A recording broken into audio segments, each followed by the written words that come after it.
Assalamualaikum students, welcome back to a smart classroom.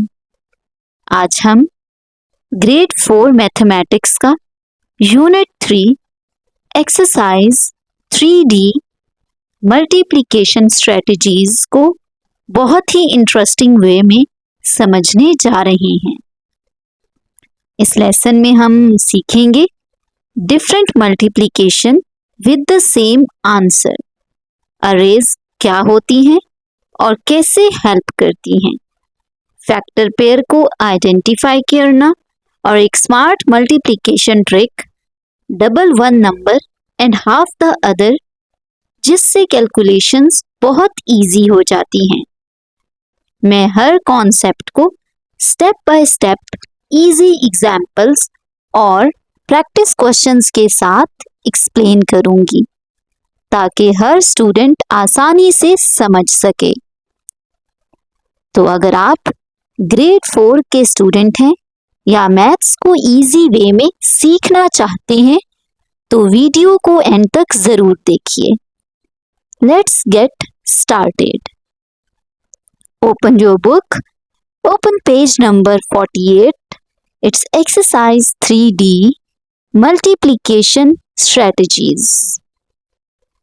अच्छा जी students, topic को start करने से पहले, क्वेश्चन को स्टार्ट करने से पहले हम समझेंगे व्हाट आर अरेज।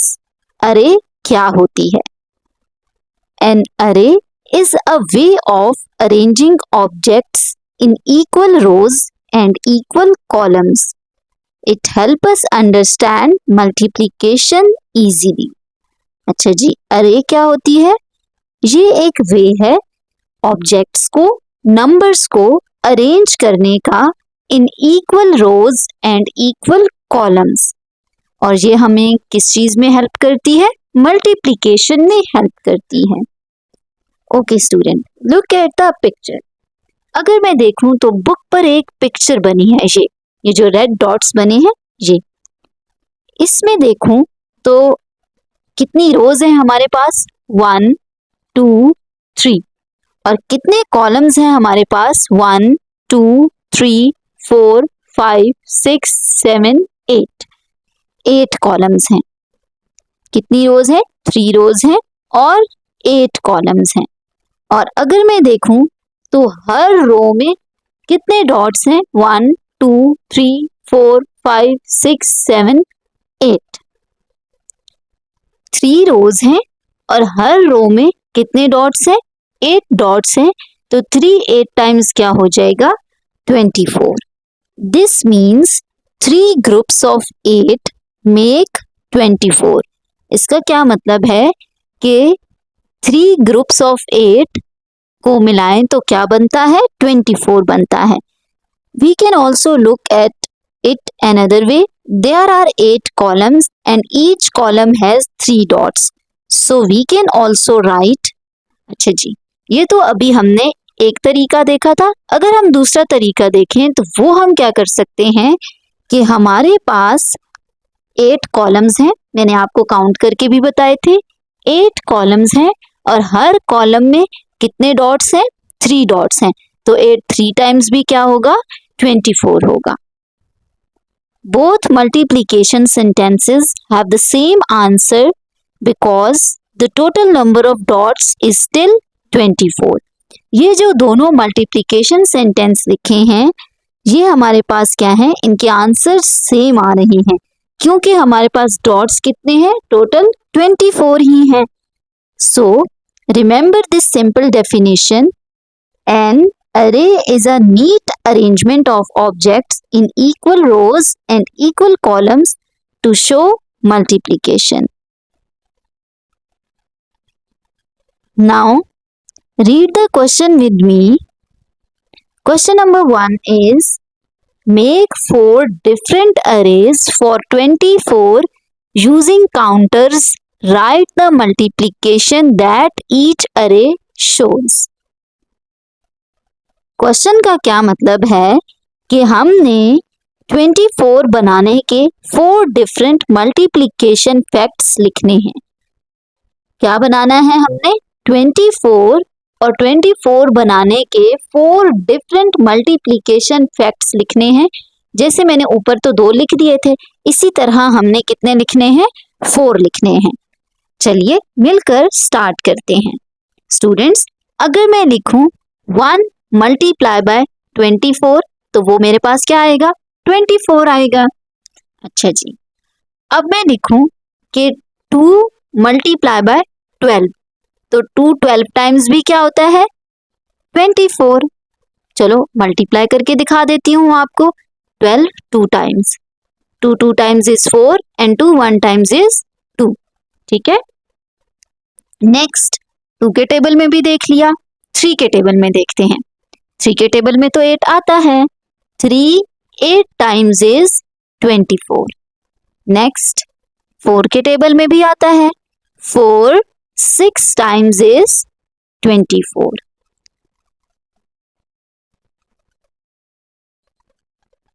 अब देखें, ये सब अलग अलग अरेज बना सकते हैं, लेकिन आंसर सबका 24 ही है। इन नंबर्स को हम फैक्टर पेयर्स कहते हैं।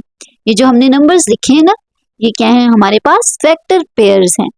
अगर अब आप अरेज बनाना चाहें इसकी, मेरे पास इतनी स्पेस नहीं है, लेकिन मैं आपको बता देती हूँ कि हमने अरेज कैसे बनानी है। अगर आप अरे बनाना चाहें पहले मल्टीप्लिकेशन फैक्ट के लिए, तो आप क्या बनाएंगे? एक ही रो में 24 डॉट्स बनाएंगे। ठीक है, एक ही रो में क्या बनाएंगे? 24 डॉट्स। अच्छा जी, अगर आप इसके लिए बनाना चाहें 2 और 12 के लिए, तो आप इसको 2 तरीके से बना सकते हैं। आप 2 रोज बनाएं और दोनों रोज में कितने कितने डॉट्स हो? 12 डॉट्स हो। या आप ऐसे भी कर सकते हैं कि 12 कॉलम्स बनाएं और हर कॉलम में कितने डॉट्स हो? 2 डॉट्स हो। ठीक है, अच्छा जी, आई होप आपको ये क्वेश्चन अच्छे से समझ आ गया होगा। अब हम मूव करते हैं क्वेश्चन नंबर 2 की तरफ। Right 4 different multiplication with the answer 36 and 4 different multiplication with the answer 60। अच्छा जी, अब अगेन हमने मल्टीप्लिकेशन फैक्ट्स लिखने हैं। किसके लिए? 36 के लिए और 60 के लिए। तो सबसे पहले 36 के लिए लिखते हैं। भाई हमें पता है कि 1 के टेबल में तो सारे नंबर्स आते हैं। 136 टाइम्स इज 36। अच्छा जी, अब हम इसके लिए 2 वाला पेयर सिलेक्ट करते हैं। अगर मैं देखूं तो 36 का हाफ क्या है? चलिए फाइंड करते हैं। हाफ फाइंड करने के लिए हमने इसको पहले क्या स्प्लिट करना था? 30 और 6 में। 30 का हाफ हुआ 15, 6 का हाफ हुआ 3। Now 15 plus 3 equals to 18। So half of 36 is 18। मतलब कि 2 को 18 से मल्टीप्लाई करूं तो क्या आंसर आता है? 36। नेक्स्ट 3 के टेबल में तो ऑब्वियसली आता है 3 1 times is 3 and 3 2 times is 6. So 3 12 times is 36. Next 4 के टेबल में चेक कर लेते हैं। हाँ जी, आता है 4 9 टाइम्स इज 36. 36 के फैक्टर पेयर्स बना लिए हमने। अब हमने बनाने हैं 60 के लिए। तो सबसे पहले स्टार्ट करते हैं 1 से। 160 टाइम्स इज 60। अब 2 के टेबल में देख लेते हैं 60 का हाफ क्या होता है? 30। तो 2 30 टाइम्स इज 60। 3 के टेबल में भी आता है 3 2 times is 6 and 0 means 320 times is 60। Next 4 के टेबल में चेक कर लेते हैं, आता है, लेकिन हम एक इजी सा लिख लेते हैं यार, 6 10 टाइम्स इज 60। अच्छा जी, next is question number 3। Solve these calculations by doubling one number and halving the other. One is done for you. अब क्वेश्चन नंबर 3 में क्या है? हमने एक स्मार्ट ट्रिक यूज करनी है डबल एंड हाफ की, जिसका कॉन्सेप्ट मैं पहले ही आपको अच्छे से डिटेल से दे चुकी हूँ। एक नंबर को डबल करो और दूसरे नंबर को हाफ कर दो, आंसर कभी चेंज नहीं होता। तो चलिए एक एग्जाम्पल जो उन्होंने सॉल्व की हुई है बुक वालों ने, हम उसको पहले समझ लेते हैं एग्जाम्पल के तौर पे।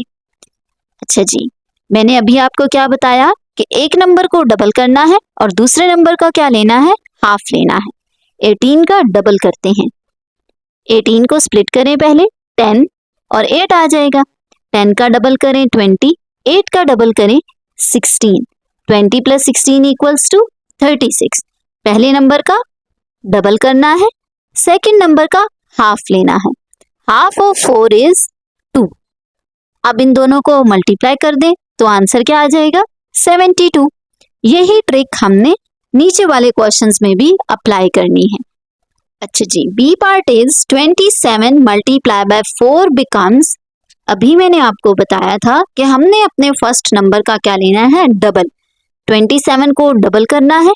डबल करने की क्या ट्रिक थी कि हमने अपने नंबर को टेंस और वंस में स्प्लिट करना है।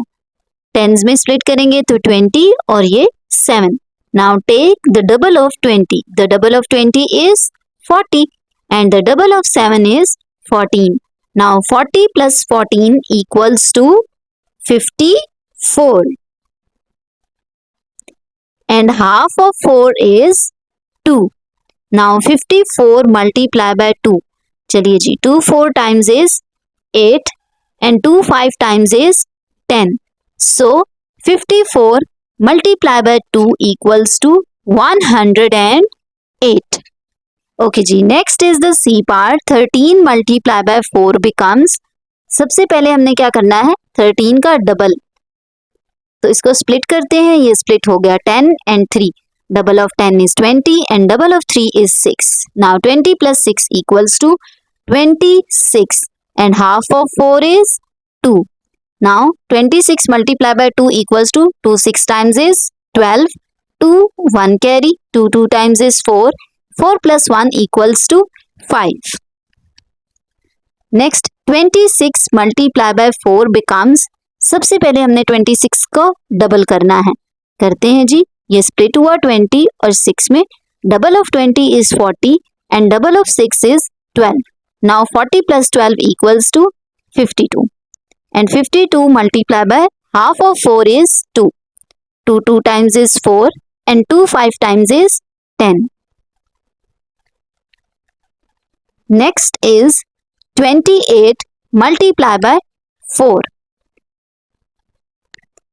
डबल करते हैं 28 का, स्प्लिट करते हैं 20 and 8.